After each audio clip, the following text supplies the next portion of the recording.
Shalom. Shalom. Puji Tuhan, pagi hari ini bisa berjumpa dengan saudara kembali. Semua yang ada di rumah ini, semua saudara yang ada di komsel masing-masing, dan mungkin yang mendengar siaran kebenaran firman Tuhan pagi hari ini. Hari ini kita akan belajar lagi tentang satu lagi kebaikan Tuhan yang begitu luar biasa, dengan tanpa memandang siapa kita, seperti apa model kita, dan mungkin kelakuan-kelakuan kita. Entah kita lagi baik, entah kita lagi nggak baik, entah kita lagi beriman, ataupun mungkin kita sedang di dalam keraguan. Artinya apa? Kebaikan Tuhan itu konstan, jadi tidak mempengaruhi kita percaya atau tidak dipengaruhi oleh kita beriman atau tidak. Saya akan baca dari kebenaran firman Tuhan, bagaimana Yesus berjalan di atas air dari Matius 14. Saya baca dari ayat yang ke-27 ya, sampai ayat yang ke-32.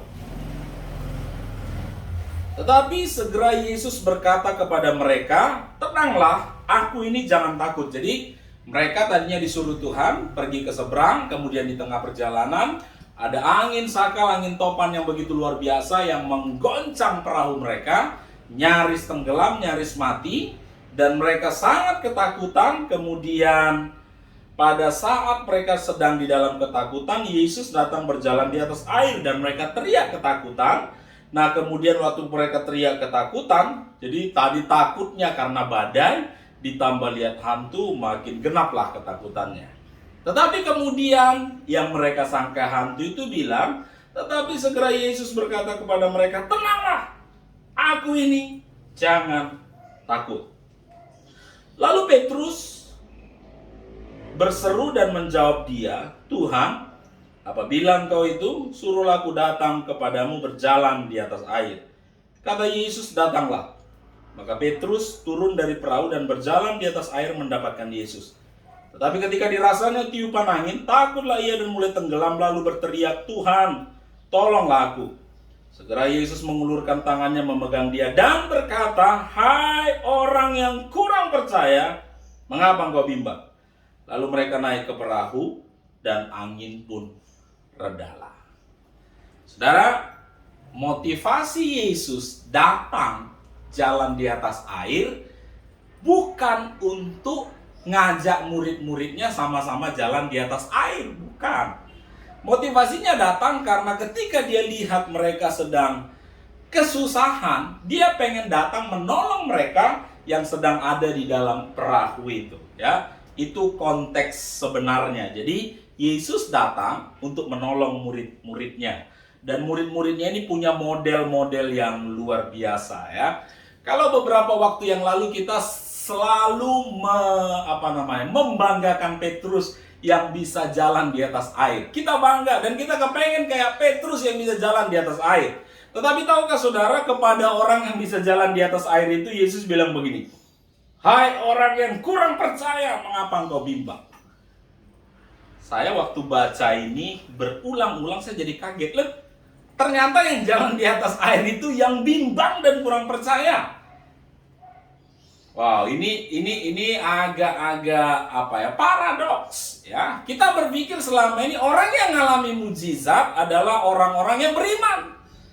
Tetapi dari konteks ini kita mengerti bahwa orang yang mengalami mujizat belum tentu beriman, tapi karena dia ragu, ya. Tapi sebelum sampai ke poin itu, saya ingin kutip beberapa poin yang luar biasa dari kisah ini, dan saya percaya ini akan memberkati hidup kita di dalam perjalanan hidup kita beberapa waktu ke depan, ya. Saudara perhatikan, poin saya yang pertama adalah ketika Petrus melihat Yesus, lihat Yesus, ya, maka yang muncul dari dalam pribadinya adalah keberanian, ya. Jadi waktu Petrus melihat Yesus, yang muncul dari dalam dirinya keberanian, dan keberanian itu memimpin dia kepada permintaan-permintaan yang mustahil. Tadinya mereka semua lihat badai, muncul ketakutan. Tetapi ketika Petrus melihat Yesus, yang muncul keberanian. Dan keberanian itu menuntun dia kepada permintaan-permintaan yang mustahil. Bayangkan Petrus bilang, boleh nggak aku jalan di atas air? Itu permintaan yang mustahil, Bapak Ibu. Jadi gini, hari-hari ini banyak orang takut, ragu. Karena apa? Karena mereka melihat problem. Karena mereka lihat persoalan. Tetapi ketika fokus kita berubah, bukan lagi lihat persoalan, tapi lihat Yesus, oke? Jadi tadinya waktu kita lihat persoalan, yang muncul apa? Ketakutan. Tapi ketika kita ubah pandangan kita kepada Yesus, yang muncul apa? Keberanian. Dan keberanian itu menuntun kita meminta hal-hal yang mustahil. Hari-hari ini jangankan minta hal yang mustahil, minta yang biasa-biasa aja. Orang udah takut. Karena situasi, kondisi dunia, bangsa ini saat ini. Orang berpikir, ya hidup biasa-biasa saja sudah syukur. Karena apa? Fokus matanya melihat persoalan. Fokus matanya melihat apa? Pandemi. Fokus matanya melihat apa? PPKM. Coba kalau yang dilihat Yesus. Ketika Yesus yang dilihat, maka yang muncul adalah keberanian. Keberanian itu menuntun kepada permintaan akan hal-hal yang mustahil. Jadi satu-satunya cara supaya muncul keberanian kita meminta hal-hal yang mustahil, lihat Yesus. Jangan lihat persoalanmu. Petrus ketika dia lihat Yesus, muncul keberanian. Tetapi waktu dia jalan di atas air, Alkitab mencatat ketika dia melihat badai itu, angin sakal itu, topan itu, penglihatannya memunculkan ketakutan. Dan ketakutan itu menuntun dia kepada tenggelam. Oke, poinnya dapat ya. Jadi, waktu Petrus lihat Yesus, dia berani. Keberanian itu menuntun dia meminta hal yang mustahil. Waktu dia ngalami kemustahilan itu, matanya berubah, lihat badai. Ketika dia lihat badai persoalannya, muncul apa? Ketakutan. Nah, ketika ketakutan itu muncul, selanjutnya yang terjadi apa? Tenggelam. Kita berada di badai yang sama. Tetapi entah kita menjalani kemustahilan atau kita tenggelam, itu tergantung apa yang kau lihat. Saya ulangi sekali lagi. Kita berada di badai yang sama. Kita berada di pandemi yang sama. Kita berada di situasi yang sama. Tetapi yang menentukan perjalanan kita adalah perjalanan penuh mujizat atau kita tenggelam, itu tergantung fokus kita kemana.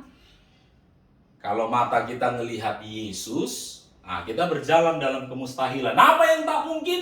Mungkin bagi kita. Tetapi kalau fokus kita kepada persoalan, maka kita berjalan juga, tapi berjalan tenggelam gitu. Jadi pilihan kepada kita. Anda mau tenggelam atau Anda mau berjalan di atas air, tergantung apa yang kau lihat. Bilang sama sebelahmu, kau tenggelam atau jalan di atas air, tergantung apa yang kau lihat. Kau tenggelam atau kau jalan di atas air, tergantung apa yang kau lihat. Amin Bapak Ibu. Jadi kita tenggelam, kita jalan di atas air, itu tergantung apa yang kita lihat. Dan hari-hari ini saya encourage saudara semua, saya mendorong saudara semua, lihat kepada kebenaran firman Tuhan. Jangan lihat berita di media sosial, di TV atau apa yang menuntun saudara kepada fear, ketakutan, dan membuat saudara tenggelam. Sampai nyanyi pun kita susah.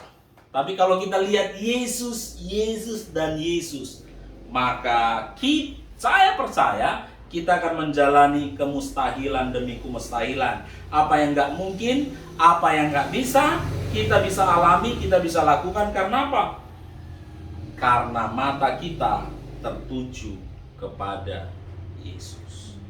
Dan yang menarik di sini Bapak Ibu, kita melihat bahwa Petrus ketika dia bisa berjalan di atas air, at the end Yesus bilang sama dia, hai kamu orang yang kurang percaya dan bimbang.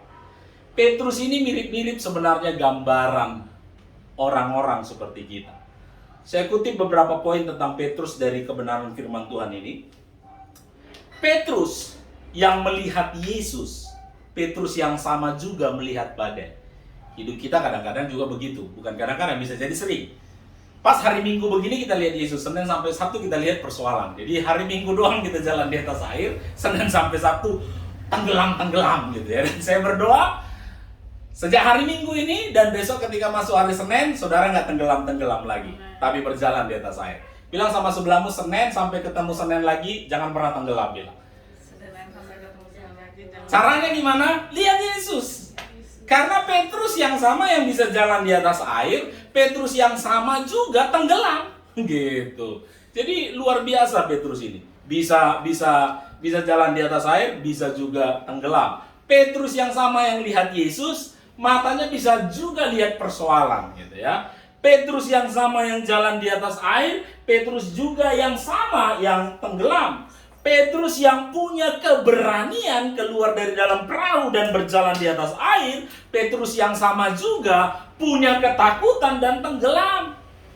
Jadi apa yang dialami Petrus, kita juga alami. Kadang-kadang hidup kita ya rohani, kadang-kadang nggak rohani.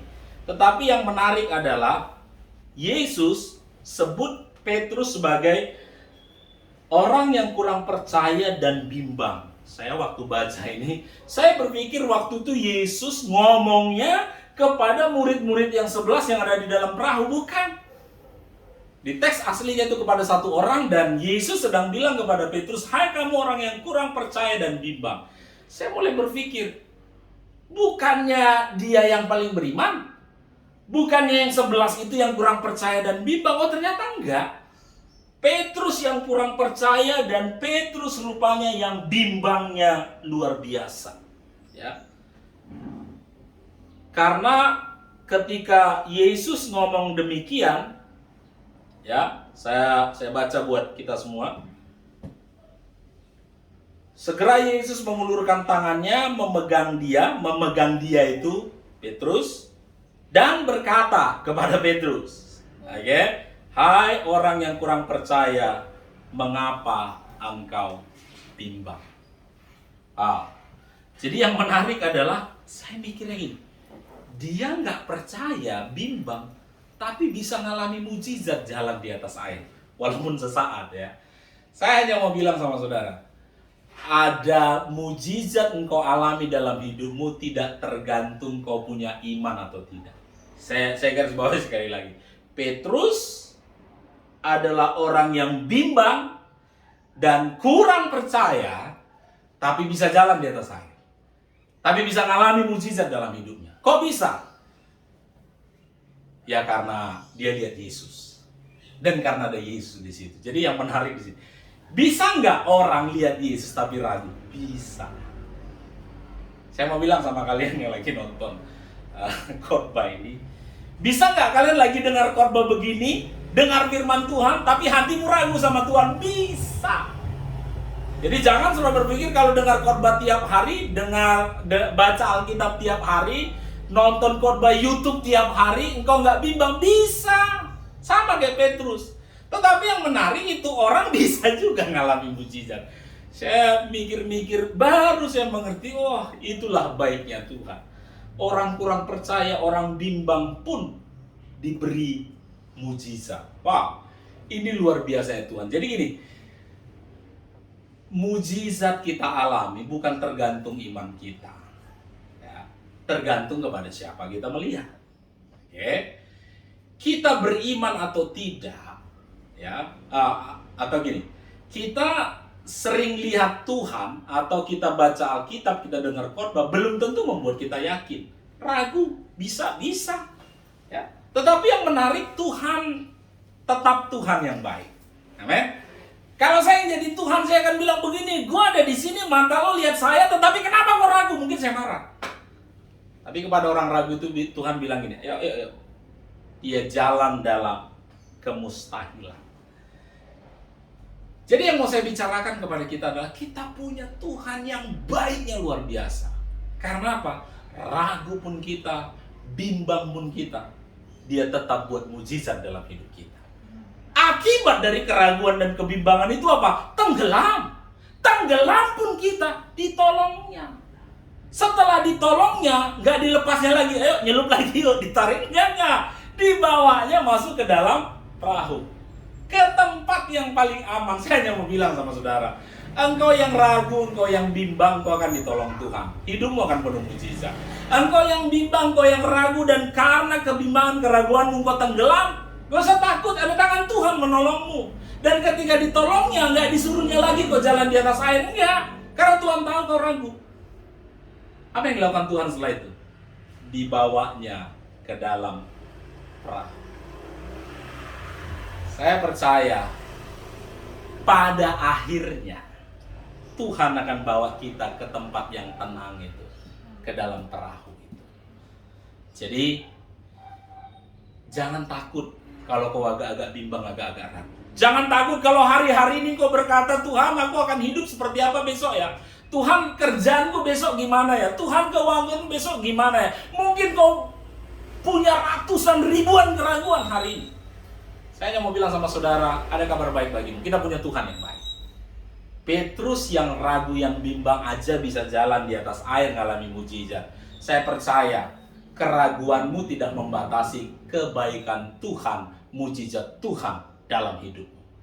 Kalaupun keraguan kebimbanganmu membuat engkau jatuh tenggelam, tangan Tuhan tidak terlambat menarik saudara. Dan ketika engkau ditariknya, engkau akan dibawanya kemana? Ke perahu. Lalu mereka naik ke perahu dan angin pun reda.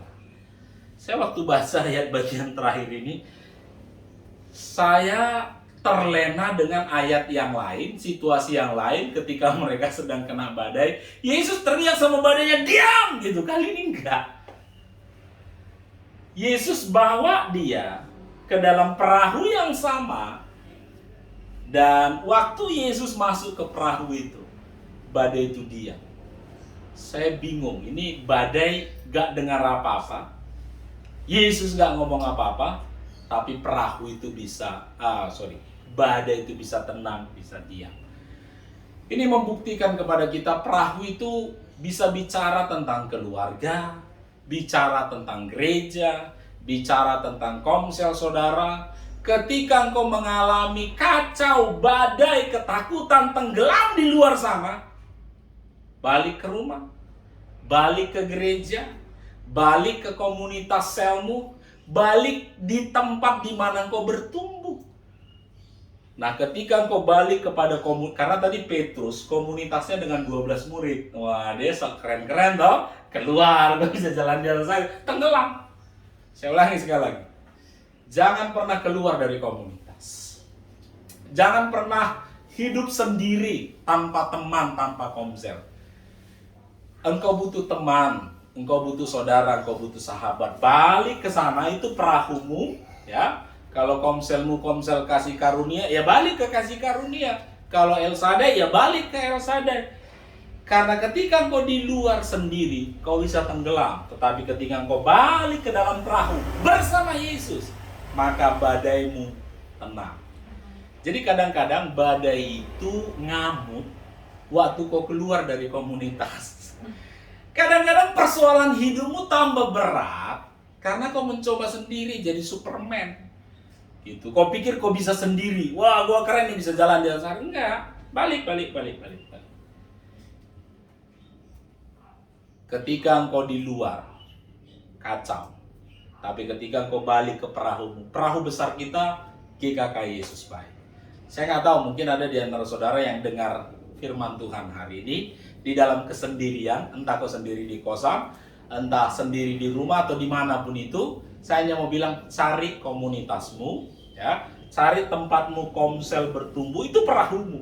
Dan ketika kau masuk ke perahu itu, percaya, Tuhan bilang, angin pun reda. Ketika kau balik ke komunitasmu, ke komselmu, ke gereja. Ya, siapa tahu ada di antara saudara yang dengar khotbah hari ini yang kau nggak punya gereja, kau nggak punya rumah rohani. Yesus baik menyambut saudara. Ketika kau masuk ke rumah besar ini, engkau akan lihat badai hidupmu tenang. Jangan takut kalau engkau pernah ragu. Jangan takut kalau kau pernah bimbang. Jangan takut kalau kau pernah tenggelam. Karena kita punya Tuhan yang baik. Dan Tuhan itu akan menuntunmu masuk ke dalam perahu dan kau mengalami ketenangan. Engkau mengalami reda di dalam hidup. Dan saya berdoa hari ini menjadi hari yang baik bagi saudara dengan ketika engkau mendengar kabar baik ini bahwa anginmu, badaimu, persoalanmu bisa reda. Karena apa? Ada Tuhan yang menolong kita semua. Tuhan Yesus memberkati, kita berdoa. Bapak terima kasih untuk kebenaran firman